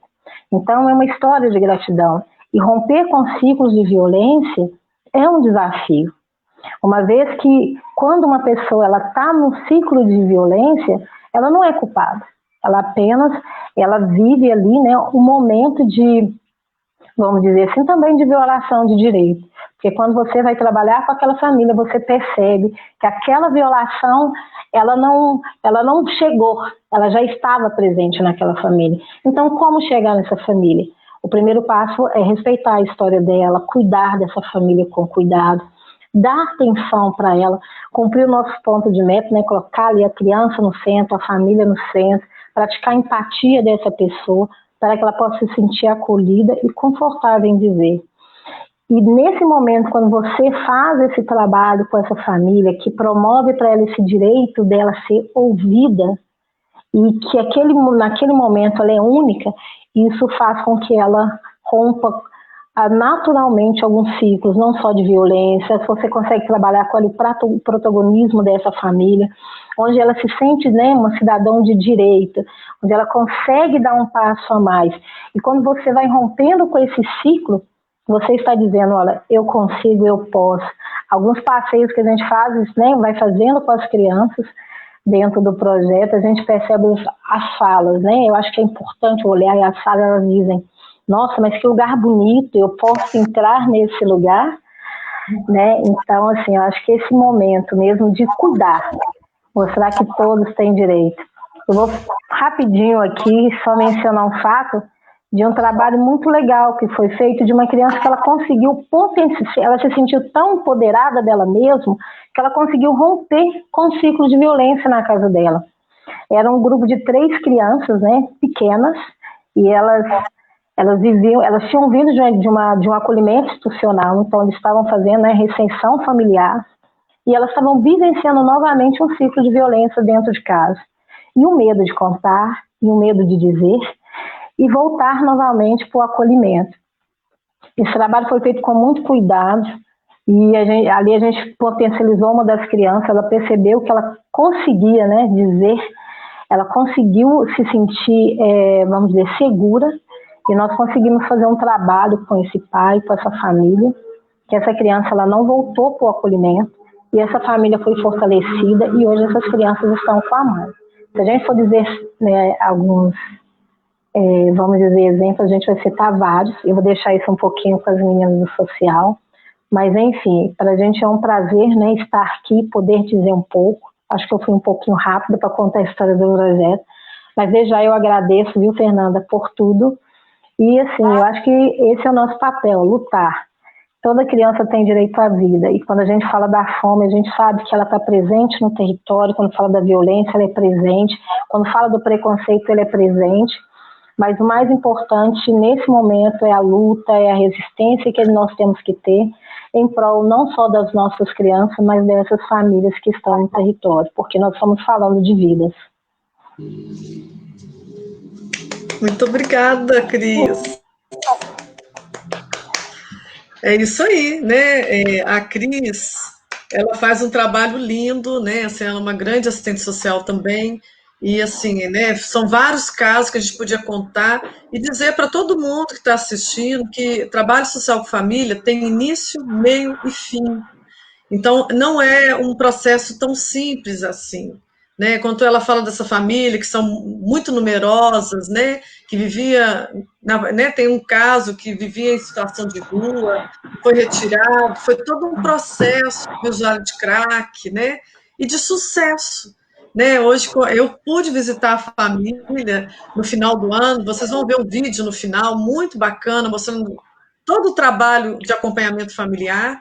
E que coisa linda, maravilhosa, poder transformar vidas, né? É o que a Cláudia falou, poder olhar para a pessoa e poder estender a mão ou simplesmente escutá-la e poder transformar essa vida. Muitas vezes, o que ela precisa. Não é? Lindo, Cris, adorei te ouvir, como sempre. Ô, gente, um beijo para o Padre Mário, até mandou um abraço para o Padre Mário, tá? Ele está lá no céu, espero que ele receba. Mandar um beijo para a Elma, não sei se eu falei, mas a Elma da Casa Novela também é do movimento, né? E todas as pessoas aí maravilhosas, a Marisa Ciaone, ela, a Charlene, que é a pessoa da prefeitura que quer dar uma força para vocês lá na comunidade. Então, assim, uma mulher espetacular também, e que você vai poder contar muito com ela, e que tem me apresentado pessoas lindas que vão ajudar o povo lá do Isidoro, tá bom? Então, é isso aí. Eu não dou conta de cumprimentar todo mundo, é muita gente, a gente está feliz com a participação, né? E eu vou passar a palavra agora para a gente poder ter alguns momentos de debate para a Gil, para que ela fale um pouquinho do Fortalecendo Vínculos, e em seguida, né, aí eu passo a palavra para a Nara depois, porque vai falar algumas coisas para a gente interessantes. Vamos lá, Gil, com você. Obrigada, Fernanda. Quero cumprimentar a todos, né, a todas. Boa tarde, Fernanda, Cláudia, Cris, Nara, Charlene, né, dizer que hoje, assim, para mim, a palavra é gratidão, né, de poder ouvir, né, tantas mulheres aí maravilhosas, empenhadas aí, né, nesse trabalho em comunidade, né, e Charlene, que emoção poder te ouvir, sabe, e nos impulsiona, né, a continuar com o nosso trabalho, né, no acompanhamento familiar, viu? Quero também fazer um agradecimento aqui muito especial. Quero antes, né, cumprimentar a Flávia, coordenadora do Vila Maria, Cleusa, coordenadora também da Unidade Fazendinha, né, os demais funcionários do Projeto Providência Taquaril, que o tempo em que eu estive lá me acolheram tão bem, né, foram tão generosos comigo, assim, foi um momento de muito aprendizado, né, pude ser coordenada pela Cris, então, assim, foi um tempo muito bom, então quero cumprimentar e agradecer vocês. Quero agradecer aqui a Providence, na pessoa da Fernanda, né, o Projeto Providência, por nos permitir hoje, né, nessa comemoração aí dos 30 anos do ECA, poder falar um pouco, né, do nosso trabalho com as famílias, né? Quando nós falamos dos avanços na legislação do Estatuto da Criança e do Adolescente, não tem como nós não falarmos da família, né? O nosso trabalho no território, na comunidade, ele só é eficaz porque nós trabalhamos também juntamente com a família. E nós entendemos o tanto que é importante para nós, né, equipe técnica, inserir a família nesse processo de trabalho. Então, o nosso trabalho, ele vai além da socialização, né, como a Cris bem apresentou as atividades que são realizadas no projeto, o nosso trabalho, ele vai além desta socialização, né, ele visa também prevenir e superar qualquer situação, né, que se configure uma situação de violência, né, e de violação de direitos. Então, hoje, para a gente, né, começar, para eu apresentar para vocês, né, o projeto Fortalecendo Vínculos Afetivos, eu preciso primeiro passar para vocês qual que é o perfil das famílias que hoje nós atendemos. Os 3 territórios, né, as 3 comunidades, né, o Vila Maria, o Taquaril e o Fazendinha, essas 3 comunidades, elas apresentam alguns fatores de risco que são comuns nos 3 territórios. E partindo desses fatores, né, são fatores que interferem na relação, né, familiar dos nossos educandos com a família e concomitante com o nosso trabalho que é realizado. Então, hoje, nós estamos atendendo famílias que elas são marcadas pelo desemprego, né, e agora com essa questão da pandemia, infelizmente, esse quadro ele se agravou, né, são famílias desprovidas de benefícios sociais. Nós trabalhamos em territórios marcados pelo tráfico de drogas, pelo aliciamento, principalmente no caso dos adolescentes, a esse tráfico de drogas. Territórios que são marcados por uma pobreza extrema, né, são famílias que enfrentam situações de risco pessoal e risco social. Nós lidamos no dia a dia com famílias com um perfil, né, de um histórico de violência doméstica, principalmente a violência física, violência psicológica e a violência sexual. Nós trabalhamos no dia a dia com famílias que têm crianças que hoje estão na exploração do trabalho infantil. E nós percebemos também que hoje nós estamos atendendo um público, né, de mulheres que hoje elas estão liderando sozinha o seu lar juntamente com seus filhos, né, que são as famílias que nós chamamos de monoparental feminino, né, é aquela família que é chefiada apenas pela mãe. Então, diante desse perfil familiar, né, como que funciona, então, o nosso trabalho técnico dentro do projeto Providência? Aqui eu quero destacar que o acompanhamento às famílias, né, dentro do projeto, ele sempre aconteceu, as famílias, elas sempre foram assistidas, né, em suas necessidades, né, porque o projeto Providência, ele trabalha na perspectiva do SUAS, né, do Sistema Único de Assistência Social, então ele trabalha no campo da prevenção, então as famílias sempre foram assistidas. Ocorre que em outubro de 2018, foi aprovado no Conselho Municipal dos Direitos da Criança e do Adolescente o projeto Fortalecendo Vínculos Afetivos. Esse projeto é um projeto que ele foi pensado, né? Foram várias cabeças, né? A Fernanda começou escrevendo juntamente com o Ivan, que é o nosso coordenador pedagógico. Teve aí também a contribuição das coordenadoras, né, que conhecem muito bem a realidade, né, dos territórios. Teve também a contribuição, né, dos funcionários do setor de relacionamento, que trabalham com captação de recurso. Então, assim, o projeto Fortalecendo Vínculos Afetivos, ele é um projeto que foi pensado por várias pessoas. E ele foi aprovado em outubro de 2018, está devidamente registrado no Conselho Municipal dos Direitos da Criança e do Adolescente. Então, quando o projeto Fortalecendo Vínculos, ele entra dentro do projeto Providência, ele veio para sistematizar o nosso processo de trabalho. Então, o Fortalecendo Vínculos, ele veio dar um rigor maior às atividades que nós já desenvolvíamos. Então, ele veio sistematizar as nossas ações do nosso trabalho com famílias, ele vem com uma metodologia. Então, hoje, a cada 3 meses, nós prestamos conta de todas as atividades que são realizadas com família ao Conselho. Então, ele veio para sistematizar todas as nossas atuações. Isso é sobre a metodologia do Fortalecendo Vínculos que eu vou conversar agora com vocês. O projeto Fortalecendo Vínculos, para que ele funcione, né, ele fala de uma equipe de atendimento, que é a equipe psicossocial. Então, hoje, como que essa equipe está estruturada dentro do projeto Providência? No Vila Maria, né, estou eu como assistente social, eu trabalho acompanhada pelo Teodomiro, né, nosso querido Theo, que é o nosso estagiário de serviço social, é um estágio supervisionado, né, então, o projeto Providência, ele abre portas, né, ele abre portas para o estágio supervisionado, para que nós possamos orientar e contribuir com a formação acadêmica, né, dos alunos do curso de serviço social. Então, hoje, na unidade Vila Maria, está, né, eu como assistente social no atendimento às famílias, juntamente com o Teodomiro. No Taquaril, nós temos a Elaine, assistente social, a Nara como psicóloga, e no Fazendinha nós temos a Elisângela como assistente social. Aqui é importante, né, falar que a Nara, hoje ela está fixa no Taquaril, em função dessa pandemia, mas antes ela atendia as outras unidades também, então ela conhece muito bem as 3 comunidades. Então, em função dessa pandemia, hoje ela está fixa no Taquaril. Pois bem, qual que é, então, o objetivo do projeto Fortalecendo Vínculos? O objetivo geral, como o próprio nome diz, né, o objetivo é promover o fortalecimento dos vínculos das crianças e dos adolescentes matriculadas no projeto Providência e suas famílias. Prevenir situações de risco pessoal, risco social, além de combater a violência doméstica.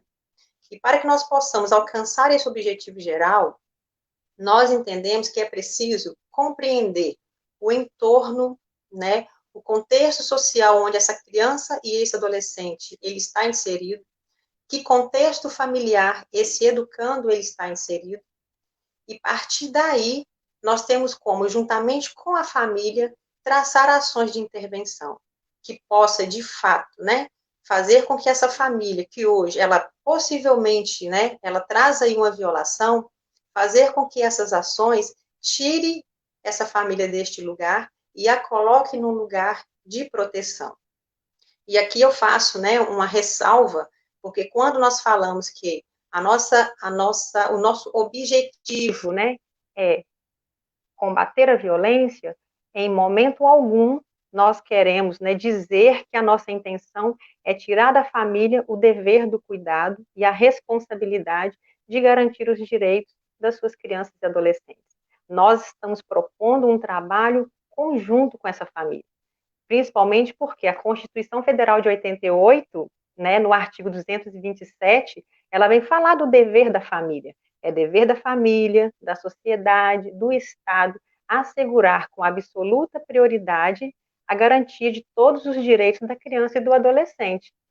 E o mais interessante é que o ECA, né, em 1990, no artigo 4º, ele vem reafirmar isto, né? É dever da família, da comunidade, da sociedade em geral, do poder público, garantir os direitos da criança e do adolescente. Mas, antes de tudo, é dever da família. Então, nós não queremos tirar esse dever da família, mas queremos construir ações conjuntas, né, para que ela possa se sentir apoiada, se sentir fortalecida e realmente exercer a proteção da sua criança e do seu adolescente. Para chegar a esse objetivo, nós desenvolvemos algumas atividades no nosso dia a dia. E eu vou passar para vocês rapidamente como que são essas atividades, para que vocês possam entender na prática como que é executado o nosso trabalho. Pois bem, nós trabalhamos com o acompanhamento sistemático às famílias das crianças e dos adolescentes do Projeto Providência. E o que é esse acompanhamento sistemático, né? Esse acompanhamento sistemático significa que é um acompanhamento contínuo.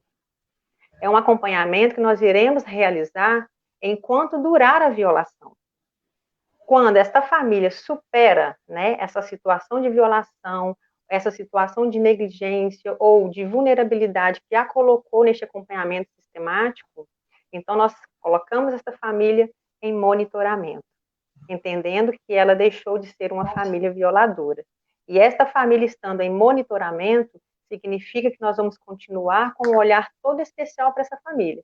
Vamos continuar monitorando e verificando se ela está, de fato, né, colocando em prática todas aquelas ações que foram pensadas junto com ela, visando superar a violação que foi detectada.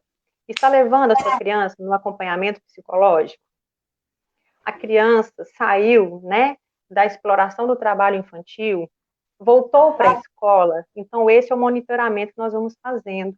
Se percebermos que a violação ela não cessou, então essa família volta para o acompanhamento sistemático, que é esse acompanhamento mais de perto, onde nós fazemos mais atendimentos a essa família, nós fazemos questão de acompanhar diariamente o desenvolvimento da criança e do adolescente dentro do projeto e o desenvolvimento também familiar. Uma outra atividade que nós realizamos também importantíssima no dia a dia, que é a escuta qualificada. E aqui eu estou dizendo do nosso atendimento individual, realizado à criança e realizado à família também. Esse atendimento individual, ele é possibilitado por 3 maneiras, né? Ou por demanda espontânea, quando a própria criança e o adolescente, ele solicita esse atendimento, né? Como a Cristina bem falou, hoje a sala do psicossocial é uma sala muito querida, né? As crianças, elas sabem que lá é um lugar onde elas podem confiar. Então, se algo não está bem na casa delas, elas pedem o atendimento, né? Tanto as crianças quanto os adolescentes. Esse atendimento também é de forma espontânea por parte da família ou quando nós agendamos o atendimento. O atendimento também ocorre quando um educador identifica, né, uma violação ou uma mudança de comportamento no educando. Então, nós somos acionados através de relatório, porque o educador ele está em sala com o educando uma boa parte do tempo, então ele percebe, ele sabe quando uma criança não está bem, uma simples mudança de comportamento já chama a atenção, né? E também somos acionados pela rede socioassistencial, como a Cláudia falou no início, né? Nós estamos no território, nós estamos na comunidade, né? Então não tem como o Projeto Providência trabalhar sozinho. Hoje nós trabalhamos nessa perspectiva de rede, né? Então, assim, juntamente com o CRAS, Conselho Tutelar, saúde, escola, mensalmente nós temos nossas reuniões para estudo de caso, né, onde nós traçamos ações conjuntas enquanto rede, né, para intervir, né, traçar mesmo ação de mudança, né, para essa família, né. Realizamos também o acompanhamento no domicílio, e aqui eu estou falando das visitas domiciliares. As famílias que são acompanhadas sistematicamente, elas recebem pelo menos 3 visitas domiciliares, né? E aí, dependendo da situação da violação, nós realizamos até mais visitas no dia a dia. Nós temos algumas metas com fortalecendo vínculos, tá? E aqui eu vou concluir. Nós temos como meta hoje acompanhar sistematicamente 700 crianças e adolescentes de 3 a 15 anos e suas famílias. Já estamos quase alcançando essa meta, já temos quase 600 crianças no acompanhamento, mas também chegando nos 700 também nós não vamos parar por aí, né? A gente vai continuar com acompanhamento sistemático. Temos também como meta melhorar a relação familiar das crianças e dos adolescentes que são atendidas pelo Projeto Providência. E quando nós falamos em melhorar a relação familiar, nós estamos falando em reduzir a violência, em acabar com a violência, para que essa criança, de fato, ela possa crescer e se desenvolver em um lar livre de qualquer ação hostil, né, onde ela possa se sentir cuidada, se sentir amada e protegida. Temos como meta o desenvolvimento de grupos de família. Começamos no ano passado esse trabalho com as famílias, de realizar encontros com as famílias também. Realizamos no ano passado nosso primeiro encontro, podemos reunir as famílias dos 3 territórios com uma manhã maravilhosa. Foi um evento na Casa de Francisco. E temos também como meta produzir 2.000 cartilhas divulgando a nossa metodologia de trabalho com famílias, porque nós estamos entendendo que essa metodologia é uma metodologia que está dando certo, né? Estamos tendo bons resultados aí no nosso trabalho, né? Temos vários casos, se a gente pudesse contar aqui casos de superação, nós temos vários. Então, assim, é uma metodologia que nós queremos fazer conhecer, né? Nós queremos divulgar.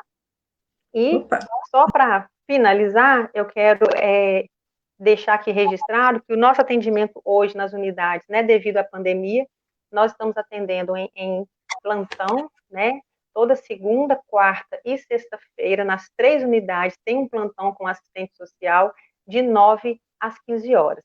Você que precisa, né, de uma orientação, você que mora no território e precisa de ser atendido, fique à vontade, estamos lá para te atender de braços abertos. E assim eu encerro a minha fala e agradeço a oportunidade. Gil, muito obrigada, Gil. Viu? O trabalho é lindo, é enorme, né? A gente quer ouvir muito, mas eu acho que deixou ali, né, ouvindo os comentários aqui, o pessoal achando muito importante, porque é um percurso educativo o trabalho social com a família. Ele não é uma coisa tão simples, né? Então é muito difícil numa live que tem tempo, né, a gente falar. Gente, as perguntas, se alguém tiver pergunta, eu já anotei aqui, né, algumas, e eu vou direcionar elas, talvez para os convidados, depois no final, porque a gente não sei como é que vai ser por causa do tempo, mas queria agradecer a presença do Raul, do Projeto Conexões, da Terra dos Homens, da Valéria Brahim, do professor Faria, né, do Luiz da Caixa Francisco também, porque, na verdade, eles agora estão juntos, né, fazendo aí um trabalho lindo, que com certeza vai receber as crianças, e da PUC Minas, o professor Luciano, a professora Sandra. Gente, muito obrigada aos alunos, né, profissionais do projeto, nosso agradecimento. E aí eu vou passar, Gil, sua palavra para a Nara, que está aqui do meu lado, para que ela possa falar um pouco também do projeto tão lindo como esse. Boa tarde a todos e a todas. Boa tarde, Fernanda, né? Quero agradecer a iniciativa dessas lives, eu acho que tem sido muito produtivo, né? São tardes em que a gente tem aprendido muito com todo mundo que participa e pergunta. Eu acho que tem sido fundamental, assim, para todos nós da equipe. Quero agradecer também quem está no suporte dessa live, né? Eu acho que é fundamental a gente ter essa presença e também lembrar que está aqui junto com a gente, né?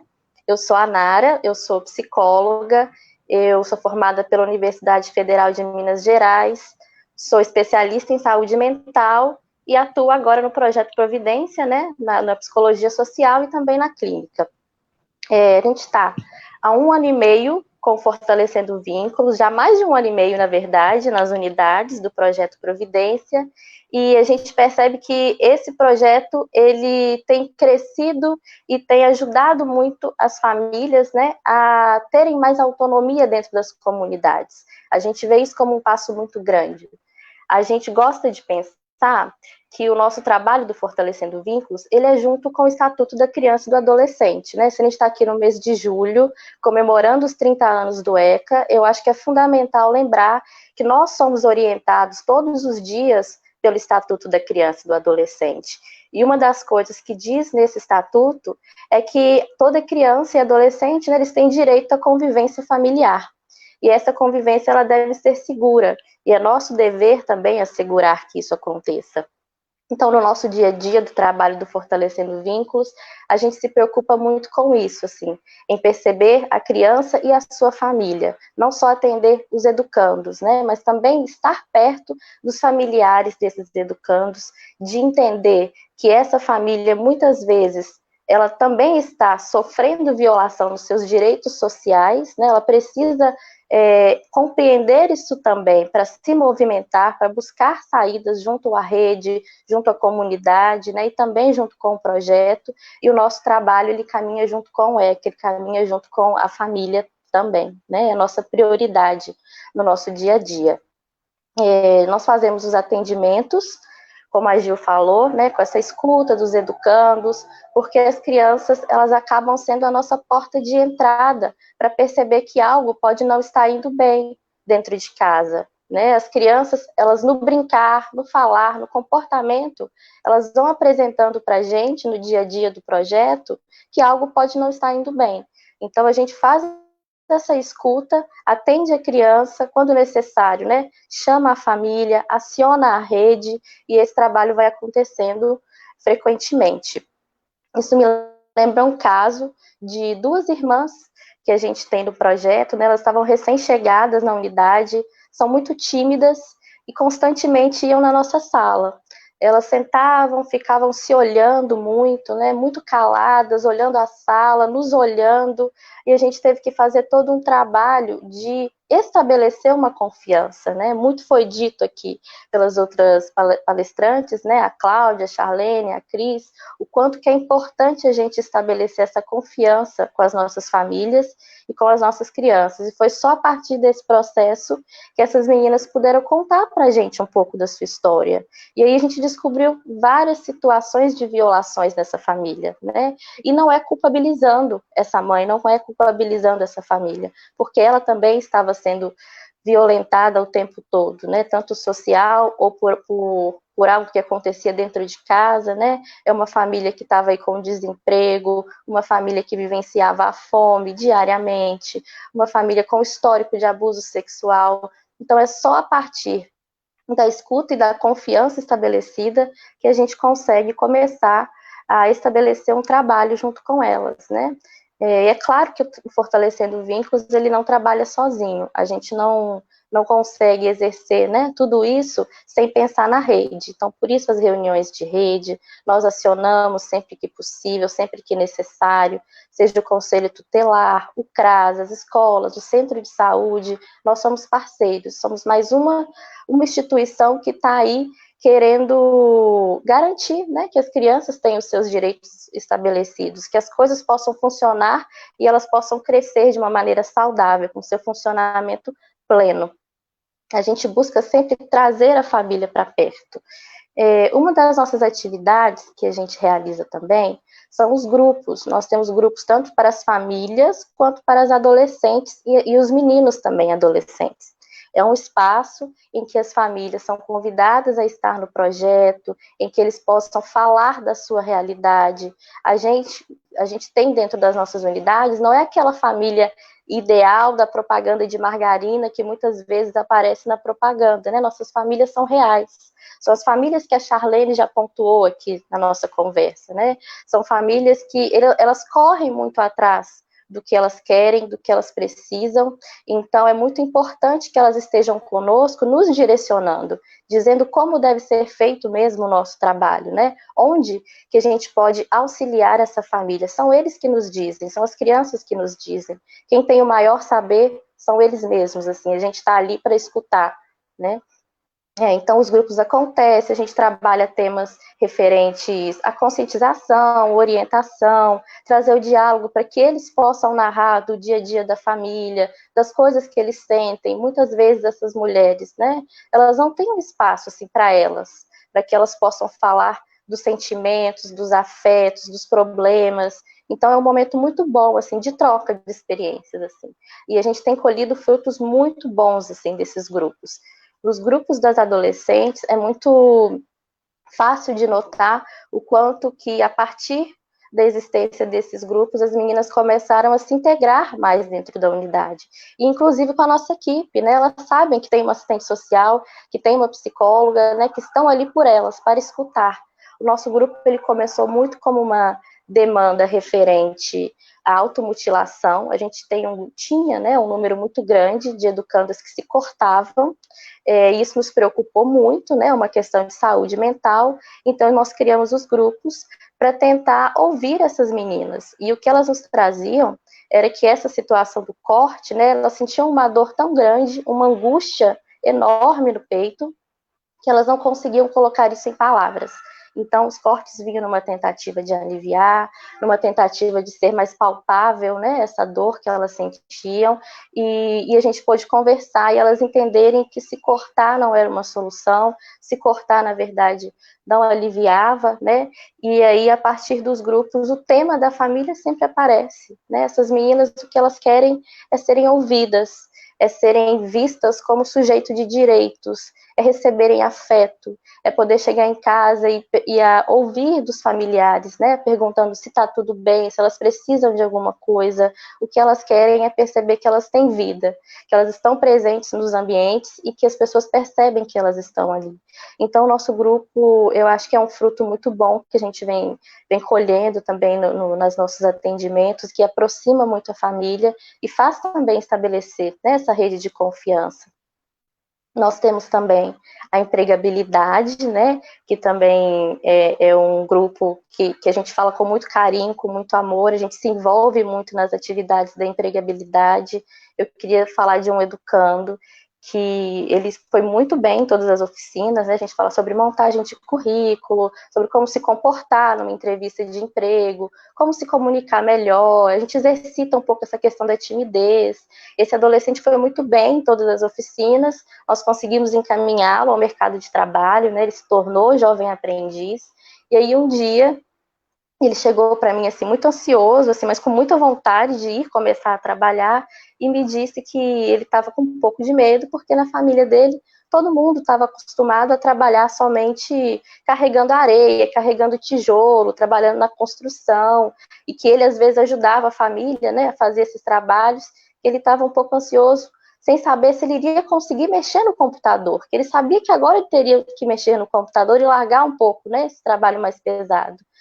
Mas ele foi mesmo assim. Eu acho que essa história, ela exemplifica assim, o quanto que esses jovens, né, recebendo a profissionalização, eles conseguem romper, às vezes, com o histórico da família e perceber que eles são protagonistas da própria história, que eles podem trabalhar com o que eles quiserem, né? A partir do momento que a criança e o adolescente, ele percebe as oportunidades, os estímulos ao seu redor, ele agarra aquilo, ele quer, né? Eles têm essa garra de produzir, de ir atrás, de mudança, eles querem isso, e o nosso trabalho é muito estimular que essa mudança aconteça, é mostrar que existem essas possibilidades e que eles são mesmo protagonistas da história deles. Eu acho que essa é a função do Fortalecendo o Vínculo, esse é o trabalho que a gente tem realizado no dia a dia, e a gente tem colhido bons frutos, sim, a gente fica muito feliz.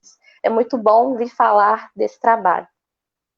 Que bom, muito obrigada, Nara, né, pela sua participação. Gente, por conta do avançar um pouquinho da hora, eu vou fazer o seguinte: tem duas perguntas aqui, e eu vou pedir licença para nós que somos da casa, eu, Cris, Nara e Gil, e eu vou pedir a Charlene para que ela e a Cláudia respondam. A Charlene vai responder e já fazer suas considerações finais, Charlene. E a Cláudia, a gente ouviu ela um pouquinho para ela poder amarrar isso tudo aí para mim, que ela tem essa competência maravilhosa, né, de fechar para nós. E aí a gente encerra com um vídeo. Então, as perguntas são, né, assim, a questão das crianças mirins, né, como é que é isso, como é que você vê a criança da sua comunidade e quais são os avanços, né, que tivemos, mas, na verdade, quais são os desafios que você vê pela frente.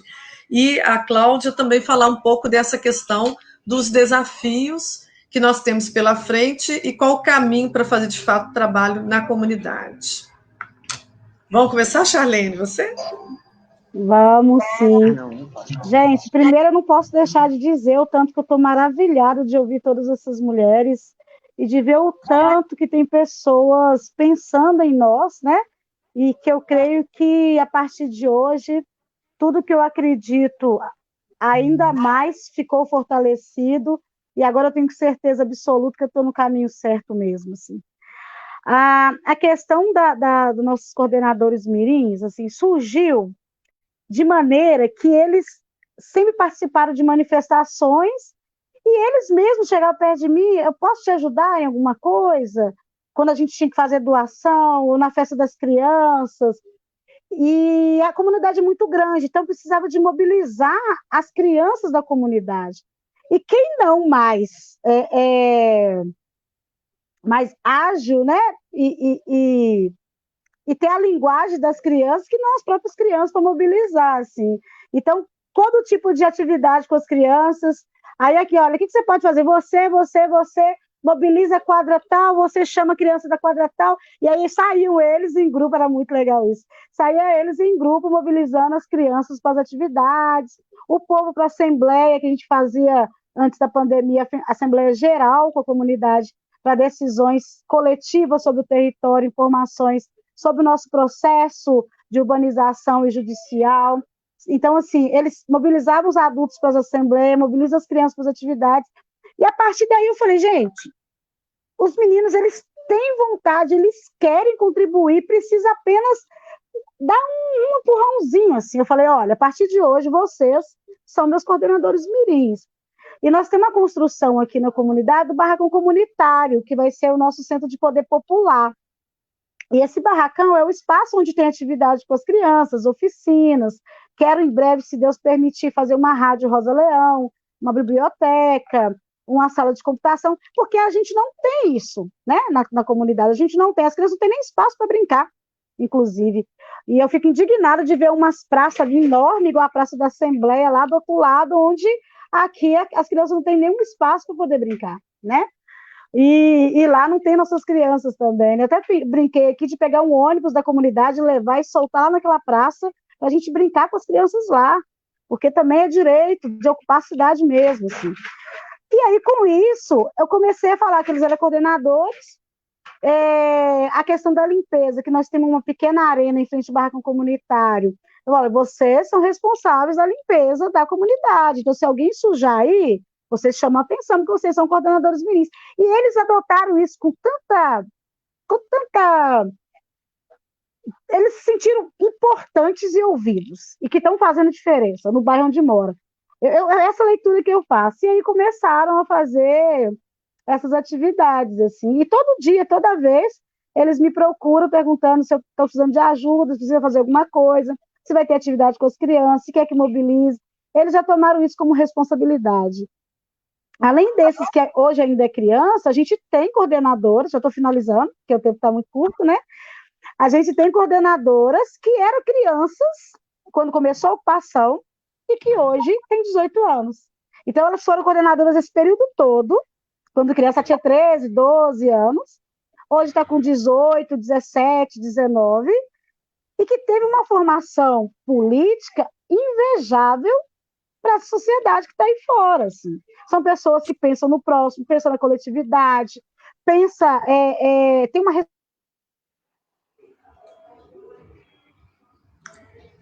Alô? Tá voltando a Charlene, gente. Só um minutinho, que às vezes dá esses problemas de conexão, né? Mas, assim, enquanto ela retorna, só dizer, né, que é o que ela falou mesmo, né? A criança, é o que a Nara falou na fala dela, que o jovem, né, potencializar ele, que ele tem esse direito, que ele pode correr atrás, ele tem esse espaço, ele pode conquistar outras coisas, isso é muito legal. E essa questão do espaço da praça, do espaço da cidade, né? Tem cercas que são invisíveis e que a gente tire essas cercas. Lembro do Aglomerado da Serra, a primeira vez que nós fomos com todas as crianças do Projeto Providência, no cinema, no Boulevard. E quando a gente desceu o Aglomerado da Serra com um ônibus, né? E passou na Andrades, na Avenida Andrades, e começaram a ver aquela cidade bonita na cabeça deles, diferente, e começaram a perguntar que lugar era esse. E ali a gente, né, começou a perceber o quanto era importante tirar as crianças, que elas não ficassem só nos territórios, e também que elas pudessem ter o espaço do todo e da cidade. E aí eu vou passar agora a palavra para a Cláudia, para que ela responda a pergunta e que ela faça o fechamento aí, né, com a sua fala, que todo mundo ama ouvir, com certeza vai ser maravilhoso. Oi, Fernanda, querida. Me diz uma coisa, retoma para mim a pergunta rapidinho, por favor. Não, é porque a questão da importância da comunidade para as ações de prevenção e os desafios, né, ainda para a implantação efetivamente da prevenção.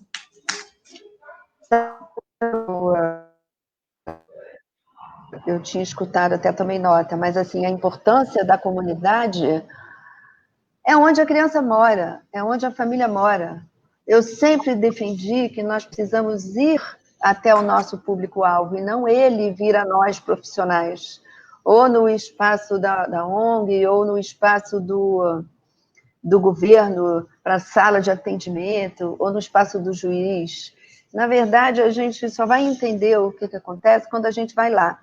Então, assim, quando a gente fala em convivência familiar e comunitária, eu acho que hoje a gente falou da convivência comunitária o tempo todo, e a gente entrou na família, mas na família que está dentro daquela convivência comunitária. É diferente o trabalho, e é necessário que a gente ocupe todos os espaços. Então, assim, para mim, o maior desafio é exatamente esse, é a coragem de entrar nesses contextos comunitários, por parte de todos os profissionais. Seja o profissional do governo, da prefeitura, ou seja ONGs, que vão se instalar em espaços, muitas vezes, violentos, né? Eu não escutei muito aqui como é que é a situação da violência nessas 3 comunidades que foram apresentadas. Na minha experiência, a gente lida diariamente com tiroteio, não pode ir até a comunidade, a criança está lá em cima brincando, e aí a ocupação da criança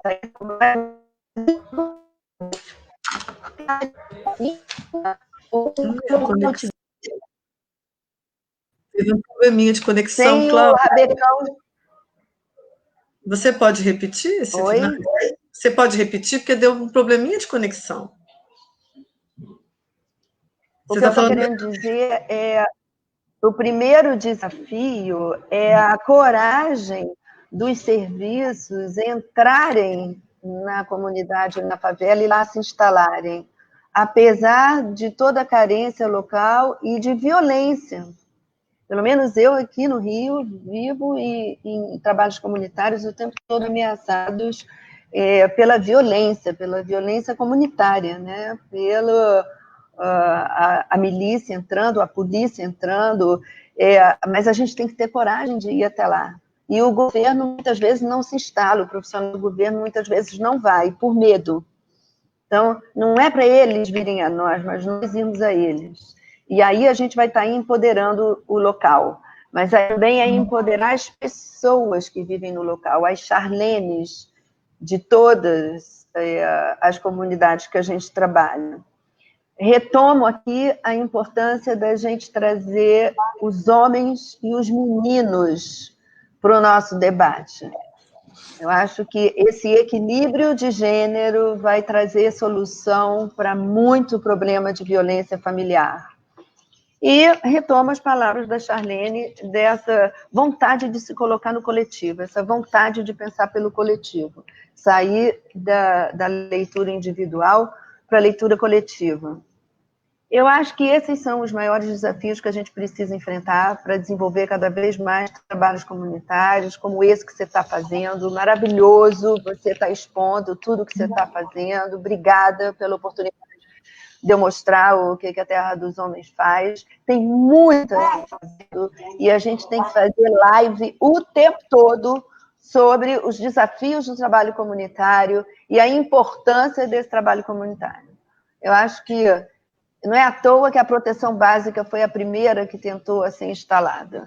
Só que aqui a gente não está falando só de proteção básica, a gente está falando de violência, tem muita violência, tem muita falta de tudo. Então, é a média complexidade, para quem é assistente social e conhece o SUAS, que precisa ser fortalecida. E a média antes da criança ter saído de casa, né? É isso tudo que a gente está fazendo. Parabéns para vocês, super obrigada, Fernanda, pelo convite.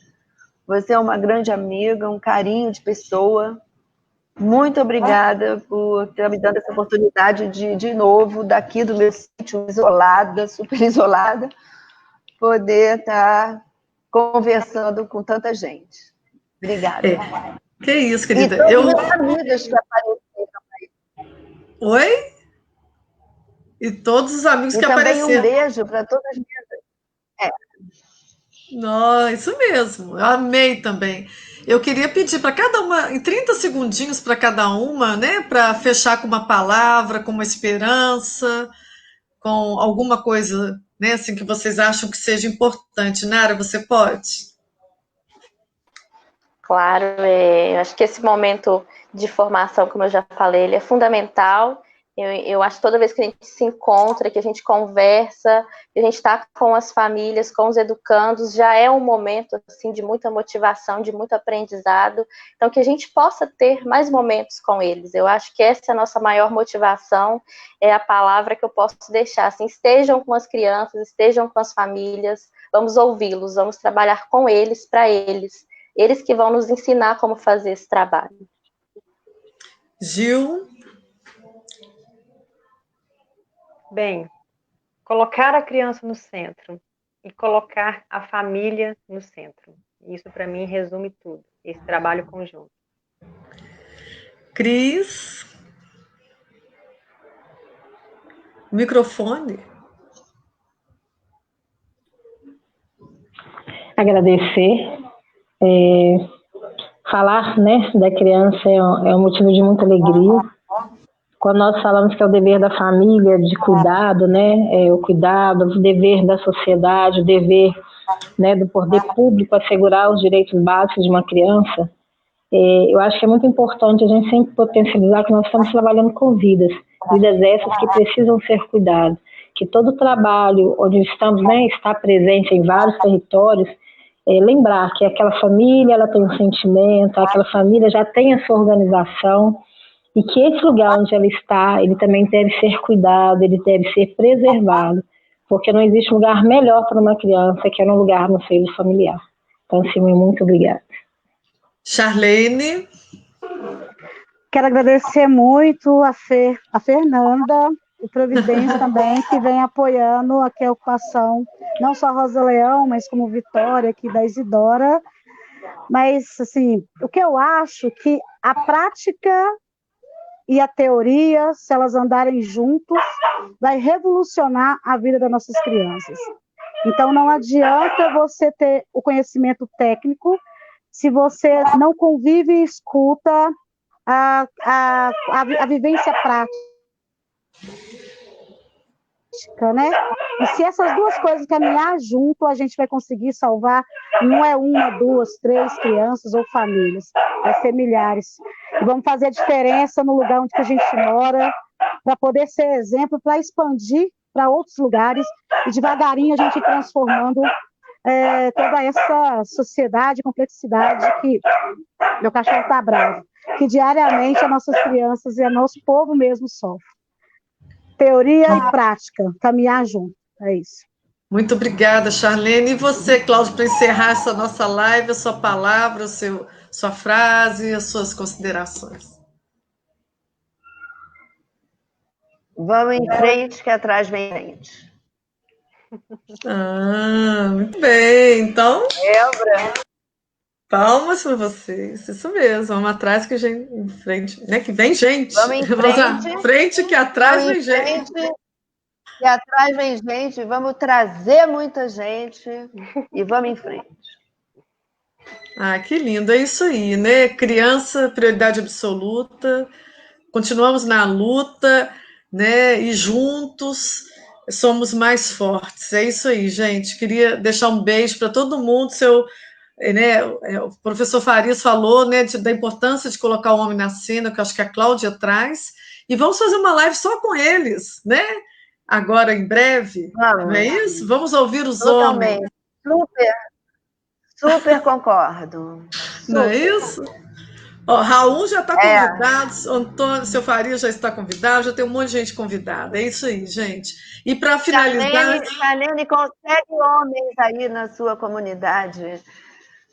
Com homens pode bons? Deixar, porque aqui... Vocês, meninas, os homens de lá da comunidade que tem que vir aqui falar com a gente, os meninos, os adolescentes, chegar aqui e poder chorar junto com a gente, se lamentar, se indignar. Chorar, botar o coração deles para funcionar. Meu sonho é uma formação para desconstruir o machismo dentro do território. Meu sonho é fazer isso também. Estamos juntos. Estamos juntos. Vamos em frente, que atrás vem gente. É isso. Então vamos em frente, minha gente.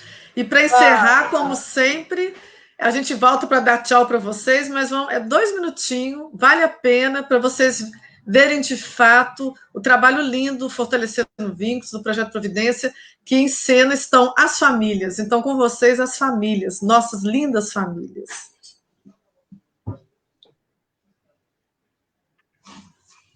Cadê o Léo, hein? Tá aí, agora.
Lá foi a porta que abriu para meus filhos, no momento que eu estava mais esperando as minhas meninas no começo, estavam me dando trabalho, aonde eu fiquei sabendo do projeto, coloquei elas lá. Hoje em dia eu posso deitar, descansar e saber que elas viram umas meninas de bem. Fora a vaga de emprego, né, que hoje os jovens também estão dando. Então, assim, eu só queria agradecer o projeto, pelas oportunidades que deram para meus filhos. E para a gente também, que é família, porque os encontros de família também são maravilhosos. A gente tem café, tem brincadeira, tem muitas participações. Então, é maravilhoso. Aí, quando meus meninos estão lá, eu me sinto mais segura, né? Que eles estão lá protegidos, tem alimentação, tem o trem que eles aprendem lá. Depois que meus meninos entrou no projeto, minha vida tem mudado bastante, né? Amei muito o projeto, os passeios do projeto. Deus que abençoe mesmo.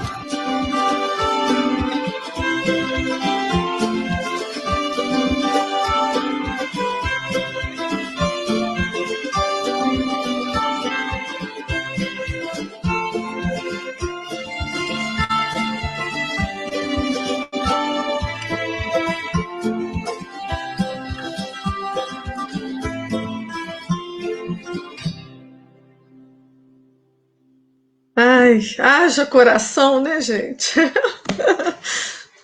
Um beijo para vocês. Obrigada, meu povo. Muito lindo, Fernanda. Parabéns. Muito lindo. Parabéns, maravilhosa. Obrigada, gente.